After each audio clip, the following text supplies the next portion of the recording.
Bienvenue dans notre balado où nous explorons certains enjeux entourant l'enseignement et l'apprentissage des mathématiques. Dans ce premier épisode, nous abordons un sujet essentiel qui suscite bien des réactions chez les élèves du primaire et du secondaire, le passage à l'algèbre et sa continuité dans le parcours scolaire de ces derniers. Pourquoi cette transition est-elle si difficile pour de nombreux élèves ? Comment pouvons-nous mieux les accompagner ? Comment, comme orthopédagogues, pouvons-nous soutenir nos collègues ? C'est ce que nous allons découvrir ensemble à travers cet épisode. L'algèbre est partout en mathématiques, du théorème de Pythagore aux fonctions, en passant par les inéquations et la géométrie. Pourtant, elle est souvent perçue comme une difficulté insurmontable par bon nombre d'élèves, notamment ceux qui rencontrent des obstacles dans leur apprentissage. Ils ont l'impression de la découvrir brusquement au secondaire et la voient parfois comme un mur infranchissable. C'est une situation que nous avons observée de nombreuses fois. Beaucoup d'élèves en difficulté affirment que leurs problèmes en mathématiques ont commencé avec l'algèbre. Ce sentiment d'échec anticipé a un impact direct sur leur motivation. S'ils sont convaincus qu'ils vont échouer, pourquoi feraient-ils l'effort d'essayer ? Et du côté des enseignants.is, la situation est tout aussi complexe. Certains constatent avec frustration que leurs élèves, rendus en 3e secondaire, ne savent toujours pas isoler une variable, une compétence qui aurait dû être acquise bien avant. Pour certains enseignants, cela devient une véritable énigme. Les élèves ont-ils vraiment reçu un enseignement de qualité concernant cette notion ? Est-elle passée inaperçue ? Certains cherchent activement des solutions, d'autres se sentent impuissants et malheureusement, certains en viennent à dénigrer leurs propres élèves. Dans cet épisode, nous allons explorer cette problématique sous l'angle de l'orthodidactique, une approche qui vise à adapter les stratégies pédagogiques aux besoins spécifiques des élèves. Nous allons nous concentrer sur les interventions qui peuvent et doivent être mises en place directement en classe. Pour mieux comprendre cette transition, nous nous sommes appuyés sur des recherches académiques et sur nos propres observations de terrain. Notre objectif n'est pas seulement de pointer les difficultés, mais aussi d'offrir des solutions concrètes. Un point important sera la préparation des enseignants et des intervenants. Comment peut-on adapter notre enseignement pour que le passage à l'algèbre soit plus naturel et moins intimidant ? Nous allons également explorer des pistes d'action basées sur les recherches qui tendent à accorder plus de place dans la résolution de problèmes. Selon le référentiel de compétences pour une maîtrise professionnelle en orthopédagogie, élaboré par le comité interuniversitaire sur les orientations et les compétences pour une maîtrise professionnelle en orthopédagogie, il est essentiel de soutenir et de contribuer à la prévention des difficultés d'apprentissage. Cela passe par l'identification des pratiques pédagogiques et didactiques qui favorisent la persévérance et la réussite scolaire, ainsi que par la mise en place d'interventions adaptées. Ces recommandations qui se trouveront dans notre balado sont particulièrement utiles pour l'ensemble des enseignants qui peuvent se sentir dépassés par les difficultés de leurs élèves en algèbre. En reconnaissant ces enjeux et en adaptant leurs pratiques, ils peuvent jouer un rôle essentiel dans la progression des apprentissages de leurs élèves. Nous savons que le passage à l'algèbre est un enjeu majeur pour de nombreux élèves. Notre ambition avec ce balado est d'offrir des outils concrets à tous ceux qui interviennent dans leur apprentissage. Comme le dit Van de Waal, il ne s'agit pas seulement d'enseigner un contenu, mais bien d'adapter notre enseignement pour maximiser les forces de chaque élève et minimiser l'impact de leurs difficultés. Nous espérons que l'écoute de ce balado vous aidera à mieux comprendre les défis du passage à l'algèbre et à envisager de nouvelles stratégies pour soutenir les élèves dans cette étape cruciale de leur parcours mathématique. N'hésitez pas à partager ces épisodes avec vos collègues et à nous faire part de vos retours. Bonne écoute!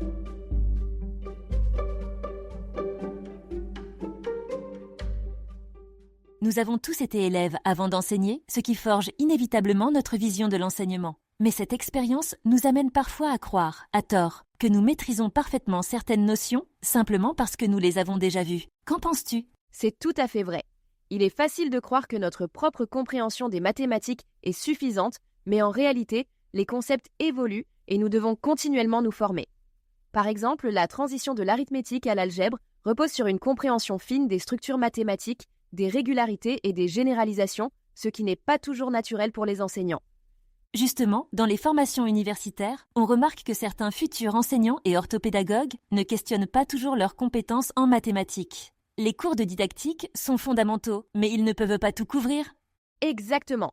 Ces cours doivent parfois consolider des bases qui ne sont pas aussi solides qu'on pourrait le croire. Et une fois diplômés, rares sont ceux qui prennent le temps d'approfondir leur formation, soit par manque de temps, soit par manque de ressources. Ce qui peut poser problème, surtout pour ceux qui n'ont pas de brevet d'enseignement et qui peuvent rapidement se sentir démunis. Dans ces conditions, il est tentant de s'en remettre aux manuels scolaires sans forcément remettre en question leur contenu ou leur approche. Oui, et cela peut mener à des pratiques qui nuisent à la compréhension des élèves. Un exemple classique est l'évaluation des élèves sur des notions qui n'ont pas été réellement exercées en classe. Ou encore l'absence d'analyse préalable des exercices de proposés dans les manuels, qui peuvent ne pas être alignés avec les démarches favorisant le passage à l'algèbre. Alors, comment peut-on mieux accompagner cette transition ? D'abord, ne pas hésiter à se former en continu. Il existe d'excellentes ressources. Ensuite, échanger avec ses collègues, observer des pratiques inspirantes et surtout, accepter que l'apprentissage est un processus qui concerne autant les enseignants que les élèves.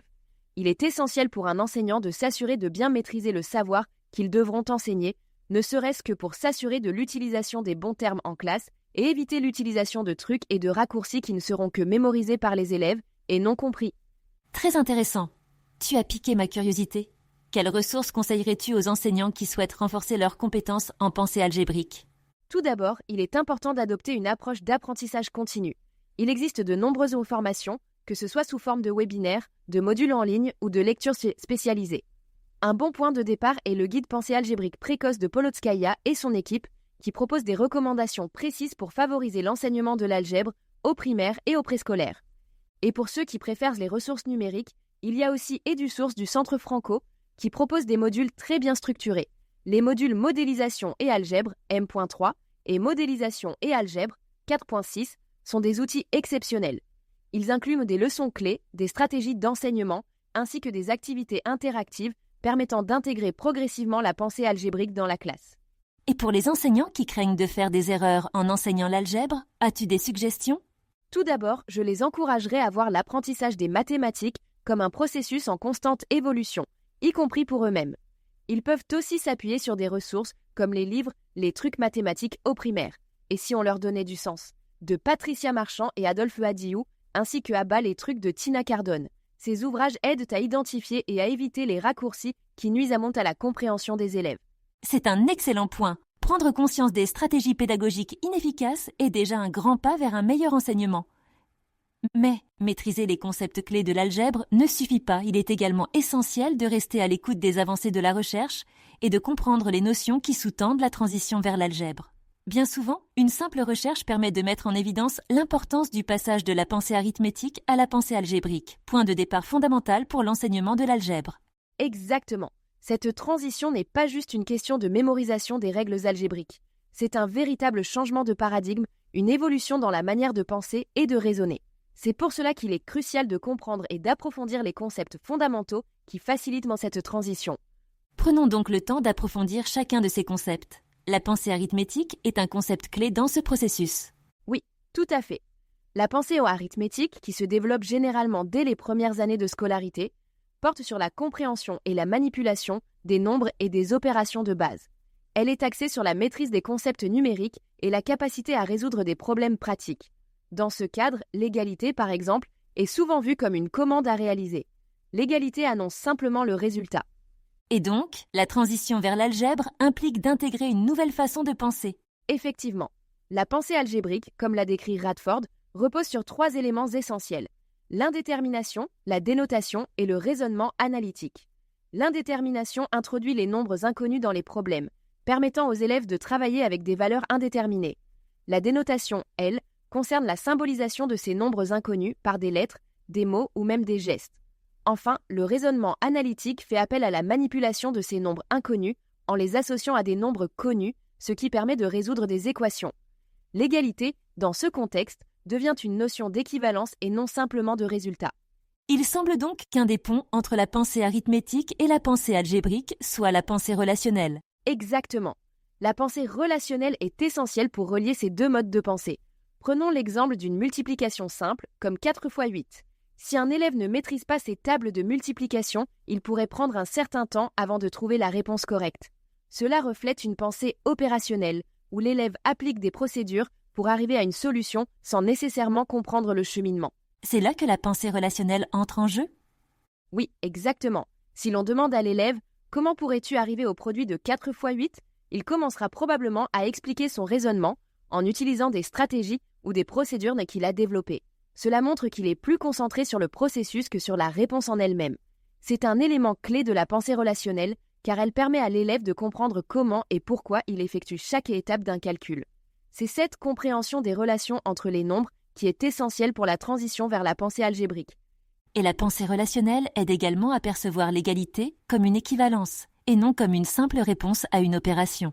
Exactement. Cette approche de l'égalité comme équivalence permet aux élèves de développer une compréhension plus profonde des opérations. Cela leur permet de manipuler les concepts algébriques plus facilement lorsqu'ils rencontrent des variables et des équations. Cette relation entre les concepts semble être au cœur du passage vers la pensée algébrique. C'est tout à fait le cas. D'après des chercheurs comme Demonti et Vlasis, la pensée relationnelle semble être une base solide sur laquelle on peut introduire l'algèbre dès le primaire. En travaillant cette pensée relationnelle dès le début, les élèves peuvent développer une compréhension plus fine des mathématiques, ce qui facilitera leur passage vers la pensée algébrique.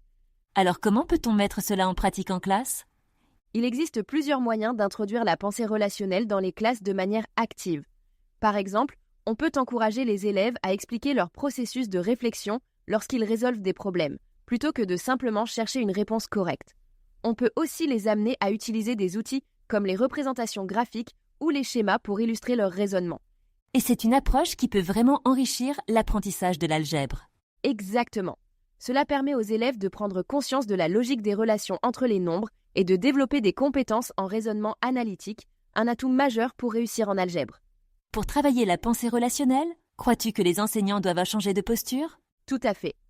Autrefois, l'apprentissage et la mémorisation de procédures et de techniques étaient très valorisés, minimisant l'importance de la compréhension. Évidemment, la majorité des élèves parvenaient à réussir les exercices demandés, mais étaient en saut perdu lorsque ces contextes se retrouvaient dans des problèmes contextualisés. L'enseignant doit donc revoir son approche en délaissant les exercices de drill pour favoriser des activités telles que les calculs mentaux ou la résolution de problèmes. Peux-tu m'éclaircir ? Comment est-ce que les calculs mentaux peuvent favoriser la pensée relationnelle ? Ce type d'activité ne s'approche-t-il pas de la drill comme tu viens de mentionner ? Au contraire, les problèmes de calcul mental en particulier sont une excellente occasion pour les élèves de discuter de leur stratégie de résolution. On peut évidemment les voir sous forme de concours où les élèves doivent donner le plus rapidement possible les réponses attendues. Ce n'est pas sous cette forme que je me l'imagine. Reprenons l'exemple de 4x8. Pour travailler la pensée relationnelle, la réponse ne nous intéresse pas, mais le parcours pour y arriver, oui. Ces échanges permettent vraiment une compréhension plus profonde des calculs effectués. Plus les élèves s'exercent, plus ces calculs deviennent simples et fluides, mais surtout, le calcul mental permet aux élèves de manipuler les nombres pour de vrai, en les rendant plus concrets. Cela consolide les bases nécessaires pour progresser vers des concepts plus complexes comme l'algèbre. De plus, si la discussion est faite avec toute la classe, certains élèves pourraient bénéficier du partage des autres. C'est fascinant de voir à quel point le calcul mental peut jouer un rôle clé dans la transition vers l'algèbre. Et en parallèle, la résolution de problèmes semble être une voie privilégiée. Exactement. La résolution de problèmes pousse les élèves à analyser plus finement les opérations qu'ils réalisent, et cela les aide à mieux comprendre les symboles mathématiques, comme le signe d'égalité. Dans cette optique, les enseignants doivent développer ce qu'on appelle une arithmétique relationnelle. Il s'agit d'un raisonnement mathématique qui prépare les élèves à comprendre les fondements de l'algèbre en partant des relations entre les nombres et les opérations. Mais il ne suffit pas de donner n'importe quel problème pour encourager cette pensée relationnelle. Il y a des types de problèmes qui sont plus efficaces que d'autres, n'est-ce pas ? Effectivement, c'est là qu'il faut faire attention.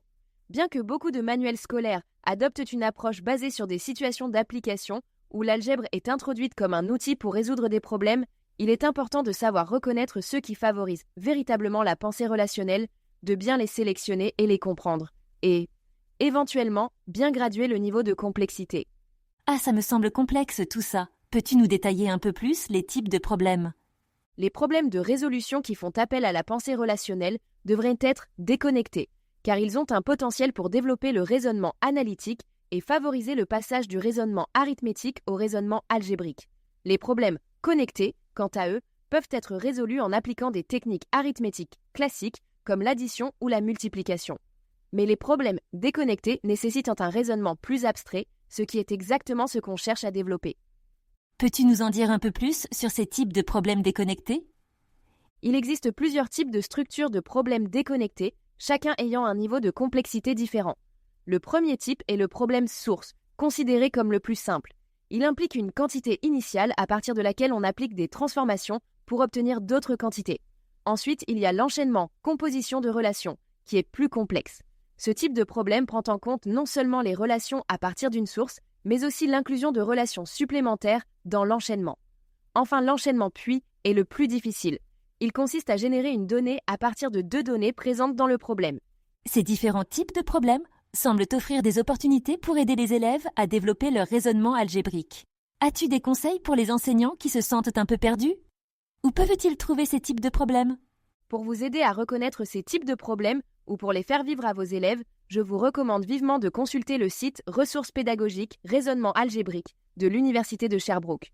Ce site offre une grande variété de problèmes qui varient selon les types de structures et permettent de travailler sur la pensée relationnelle. Ce site semble être une excellente ressource pour accompagner les enseignants dans l'introduction de la pensée relationnelle. Merci beaucoup pour toutes ces précisions.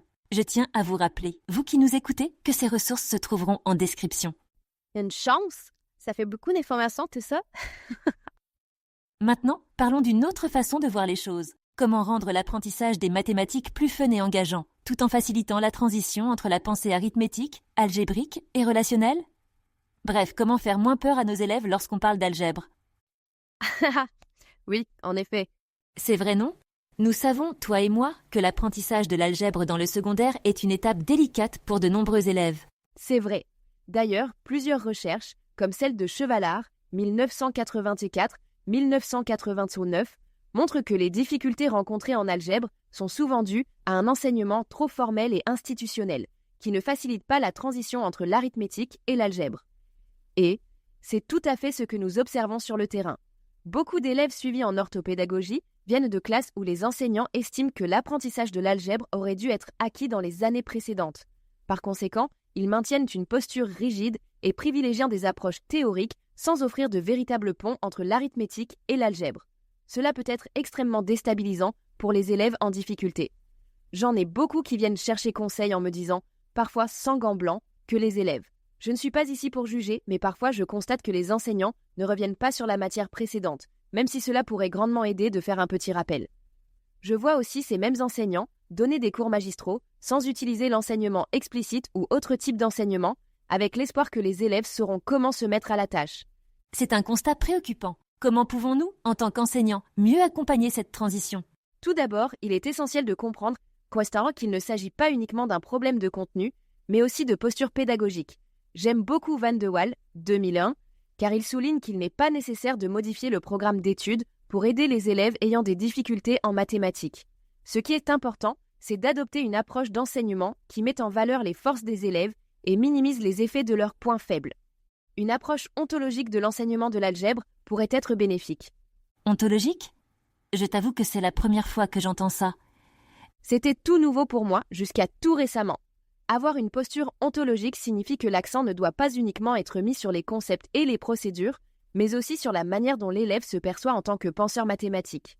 Cela implique que l'enseignant se doit de favoriser une classe inclusive où chaque élève se sent en droit d'essayer, d'exprimer ses idées et même de se tromper. Surtout, mais surtout éviter de rouler des yeux lorsqu'ils ne parviennent pas à donner la bonne réponse. Si on fait des liens avec ce qui a été dit précédemment, ce serait de valoriser la pensée relationnelle. Encourager les élèves à discuter, à verbaliser leur raisonnement.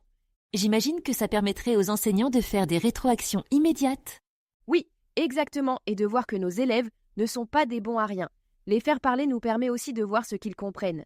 Et notre classe devient ainsi une communauté de partage, puisque cela peut grandement aider les élèves qui sont plus démunis au niveau des stratégies. C'est une belle vision. Peux-tu nous donner des stratégies concrètes qui permettent de créer cet environnement qui ne doit pas être facile à obtenir? Absolument. Un excellent point de départ est d'intégrer des périodes de discussion mathématique en classe. Plutôt que d'avoir un enseignant transmetteur et un élève récepteur, l'enseignant devient un médiateur, et l'élève prend une part active à la construction de ses connaissances. Comme les causeries mathématiques? Oui, car c'est une stratégie très efficace. Il s'agit d'une discussion courte de 5 à 15 minutes où un problème mathématique est présenté sous forme d'images, d'expressions ou d'énoncés.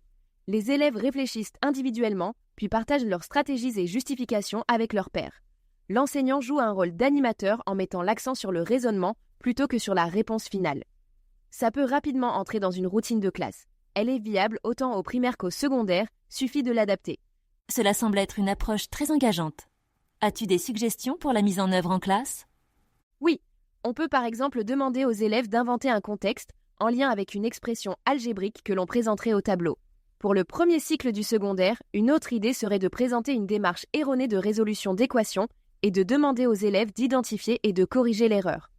Lisandre Berger propose d'excellentes ressources à l'aide d'un drive qu'elle a créé à ce sujet. C'est une belle manière d'encourager la réflexion collective. Connais-tu d'autres approches interactives? C'est vraiment gagnant au secondaire. Oui, les jeux d'évasion mathématique sont particulièrement motivants. Ces activités sont basées sur la théorie de l'apprentissage expérientiel de Kolb, 1984, et sur la théorie de l'autodétermination de Deci et Ryan, 1985, qui mettent en avant l'importance de l'engagement actif et du sens donné aux apprentissages. Le GRMS propose plusieurs activités de ce type. Par exemple, une nuit à la Poly de Maude Pelletier permet aux élèves de secondaire 2 d'explorer des concepts algébriques à travers un scénario immersif. Une autre série, Scène de crime de Sylvain Duclos, plonge les élèves dans une enquête où ils doivent résoudre des problèmes algébriques pour avancer. Le site regroupe une tonne de ressources qui sont créées par des enseignants de mathématiques qui l'ont même vécu en classe. Waouh, ces ressources semblent incroyablement engageantes. As-tu d'autres recommandations? Oui.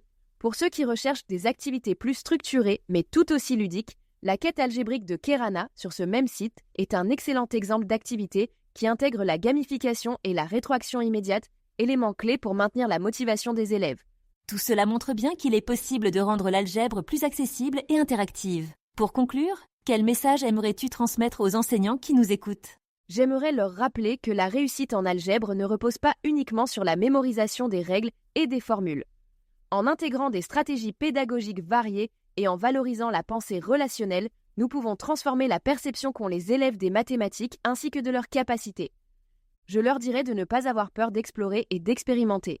L'enseignement des mathématiques est un processus vivant et chaque enseignant peut trouver des manières innovantes de le rendre engageant et significatif pour ses élèves. N'oublions pas que les erreurs sont une partie essentielle de l'apprentissage, autant pour les élèves que pour nous. Mais plus encore, il est essentiel d'aimer nos élèves et de croire en leur potentiel mathématique. La clé, c'est de créer un climat de confiance où chaque élève se sent valorisé et libre d'explorer à son propre rythme.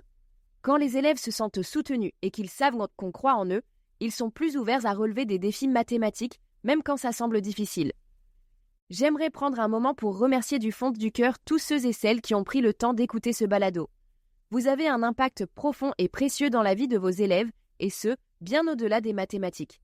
Vous leur offrez non seulement des clés pour comprendre les relations mathématiques, mais aussi une vision de l'avenir et de ce que cela signifie être un citoyen engagé, capable de réfléchir, de se remettre en question et de contribuer à la société. Votre travail va bien au-delà de l'enseignement, il façonne des vies. Merci pour tout ce que vous faites. Merci beaucoup pour ces précieux conseils et ce partage d'expertise. Merci à toi, c'était un plaisir.